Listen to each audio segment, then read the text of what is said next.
नमस्कार मित्रों, स्वागत है आप सभी को हमारे YouTube चैनल आर्टिस्ट बाय संगम चैनल पर। आज हम देखेंगे बीए प्रथम वर्ष की इतिहास को। इसमें हम देखेंगे इकाई फर्स्ट, समय एवं अंतरिक्ष की भारतीय अवधारणा। तो चलिए देखते हैं समय एवं अंतरिक्ष की भारतीय अवधारणा।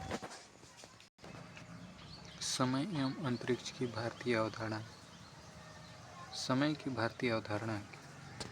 समय को लेकर आज भले ही हम नियतिवादी दृष्टिकोण से आगे कुछ न सोचें, परंतु हमेशा से ऐसा नहीं था। वैदिक युग में मनुष्य प्रकृति के सानिध्य में ही जीवन यापन करता था। जब प्रकृति संपदा, नदियाँ, पहाड़, झरने, महासागर, फल फूल, वनस्पति को देखकर अभिभूत था। वह मानता था जल, वायु, अग्नि, पृथ्वी आदि जैसे दूसरे भौतिक पदार्थों का भी अस्तित्व है, वैसे भी समय का भी अस्तित्व मानता है। समय भले ही सीधे प्रतीत न हो, परंतु दिन रात, धूप छाँव, जीवन मृत्यु में उसकी उपस्थिति का अनुभव होता है। समय का प्रत्यय मानवीय बोध के साथ ही जन्म ले चुका था। उसको उतना ही पुराना माना गया जितनी सृष्टि। हालांकि सृष्टि का विकास में समय का योगदान जल के बाद आंका गया। नासदीय सूक्त के अनुसार सृष्टि की उत्पत्ति जल मानी गई। वहीं आदि महाभूत है। कहने का अर्थ है कि सृष्टि के उद्भव से पहले ही जल का विकास हो चुका था। वही जल ही आदि महाभूत है। इसके अनुसार सृष्टि निर्माण में सहायक बने पंच महाभूतों। सृष्टि के निर्माण में जिन तत्वों का योगदान है उसमें है अग्नि, जल, वायु, पृथ्वी, आकाश। इन्हीं पंच महाभूतों से पृथ्वी का निर्माण हुआ। में सर्वत्र जल सर्वप्रथम आया है, मतलब सर्वप्रथम जल माना गया है। उसी से बाकी तत्वों का विकास हुआ। यह सीधे सीधे अनुभव से जन्मा दर्शन था। डॉक्टर राधाकृष्णन के अनुसार ऋग्वेद की प्रवृत्ति एक सीधा साधा सरल यथार्थवाद है। केवल एक जल ही है परिकल्पना करता है। वही आदि महाभूत है जिससे अन्य तत्वों का विकास हुआ। लेकिन सृष्टि की रचना अकेले जल द्वारा संभव नहीं थी। इसमें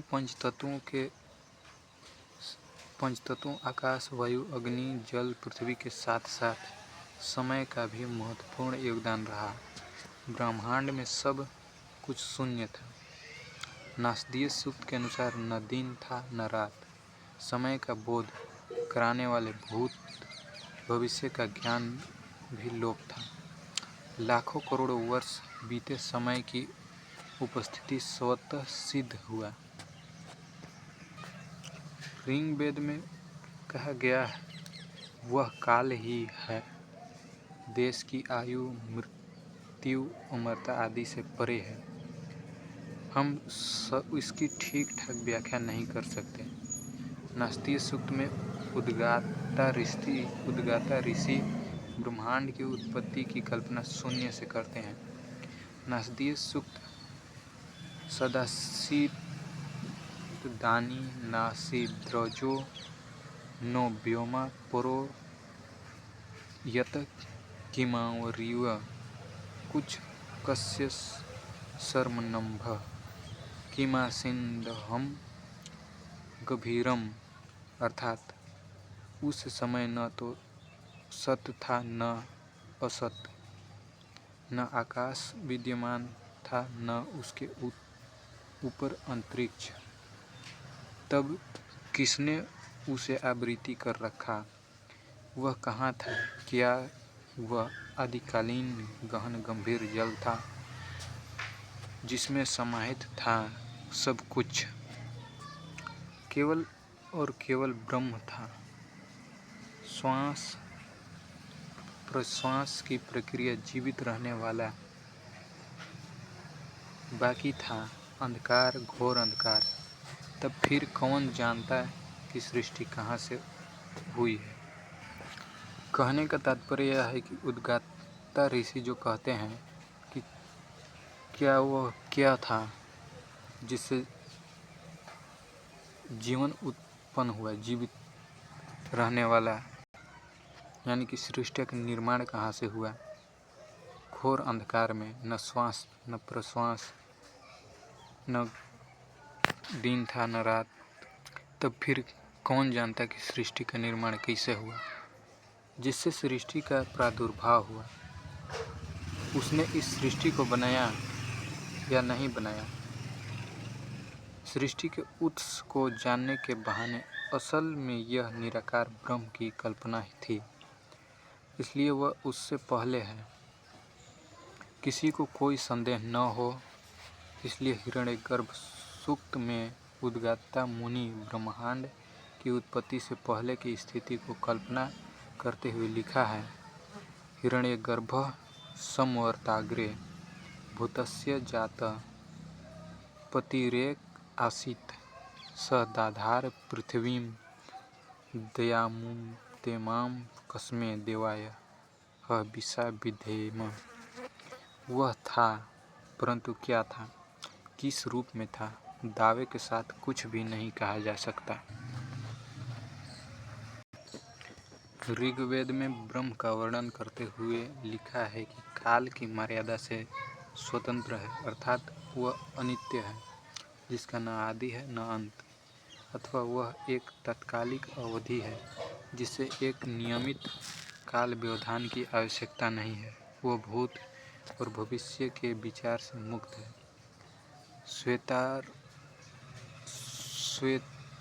श्वेताश्वरोपनिषद कतिपय बाद की रचना है, किंतु उसमें भी समय को लेकर इसी आस्थावादी दृष्टिकोण सामने आता है।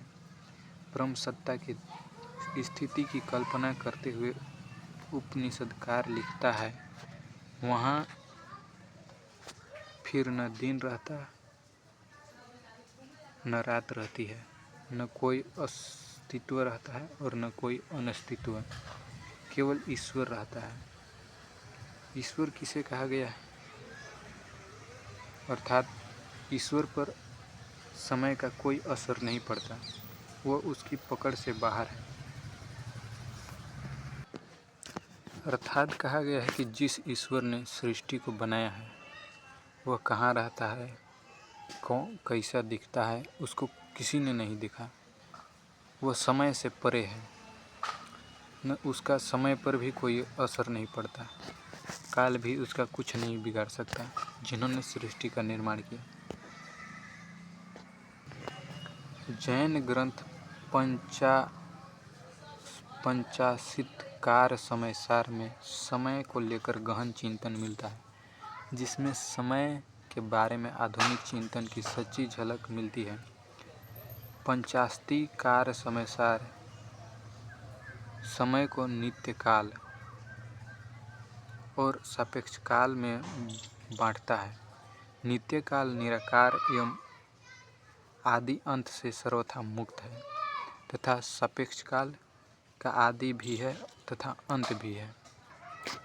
जैन धर्म में भी यही बात देखने को मिल रहा है कि समय नित्य काल सापेक्ष काल है, निराकार आदि अंत से सर्वथा मुक्त है। समय किसी के वश में नहीं है, समय निराकार है। बौद्ध मतावलंबी धर्मकृति के अनुसार संसार सतत प्रवाह है, इसका न आदि है न ही अंत है, इसलिए समय का भी न आदि है न अंत है। बौद्ध धर्म में भी देखने को यही बात मिल रहा है कि समय सतत प्रवाहमयी है, इसका भी कोई आदि अंत नहीं है। दूसरी मान्यताओं के अनुसार समय भूत, वर्तमान, भविष्य के रूप में परिलक्षित होने वाली नदी, समनिरंतर प्रवाहशील एक विमीय संरचना है।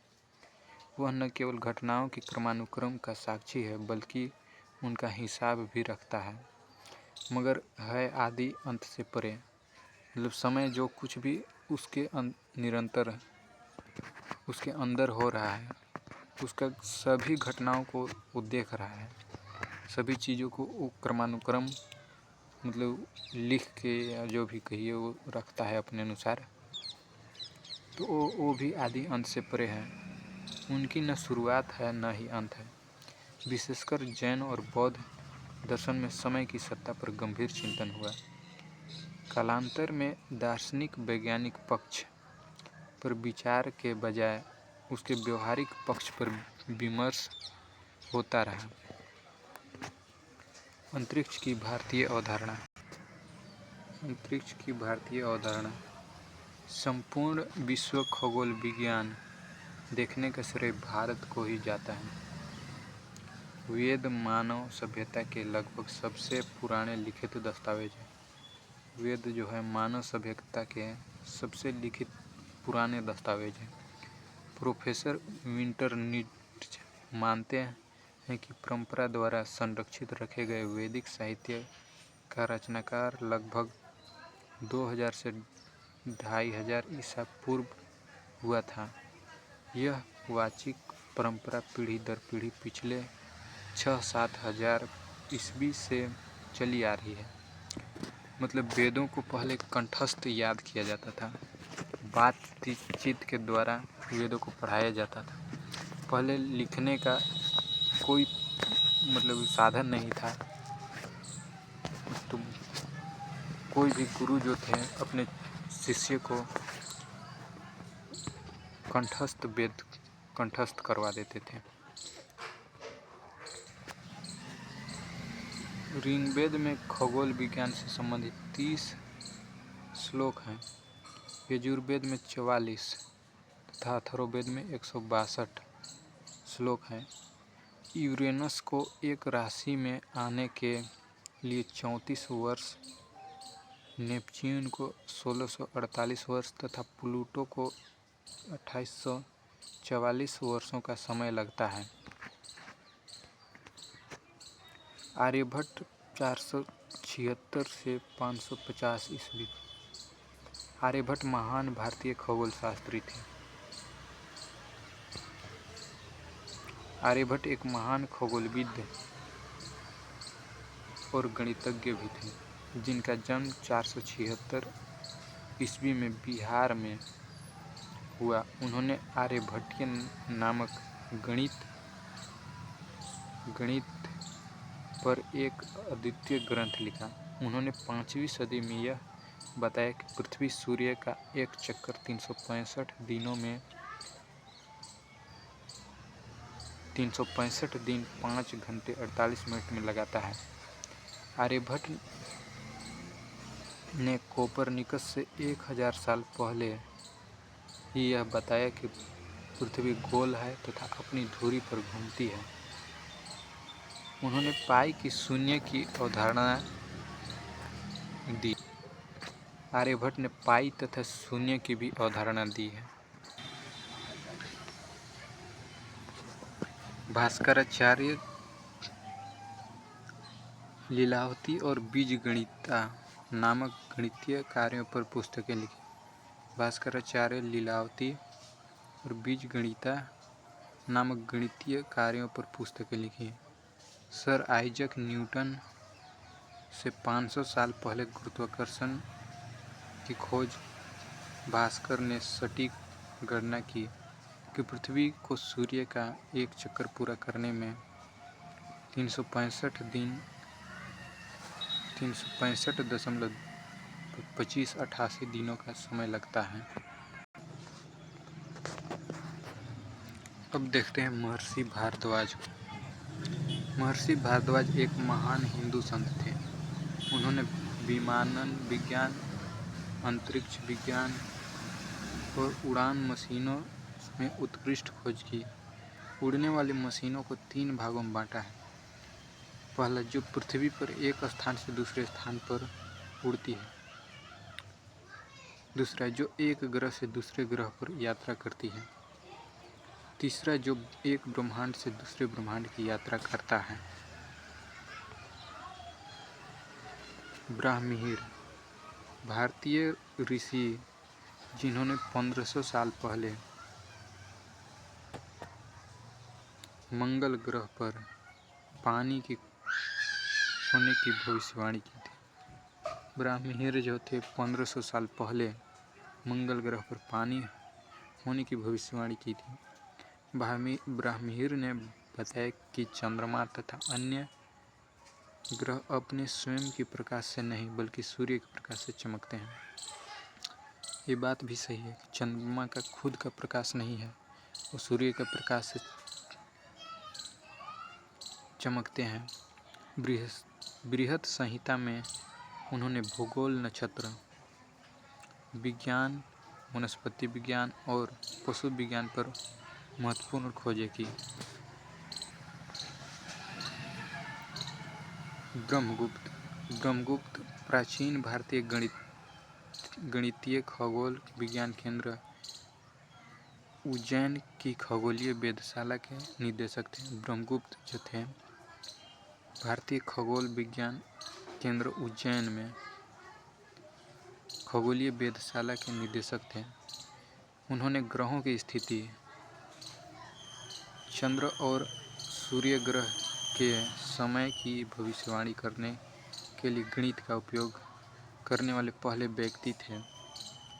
ब्रह्मगुप्त पहले व्यक्ति थे जिन्होंने शून्य को अपने गुणों के साथ एक संख्या के रूप में देखा और कहा कि शून्य को किसी भी अन्य संख्या से विभाजित करने पर शून्य होता है।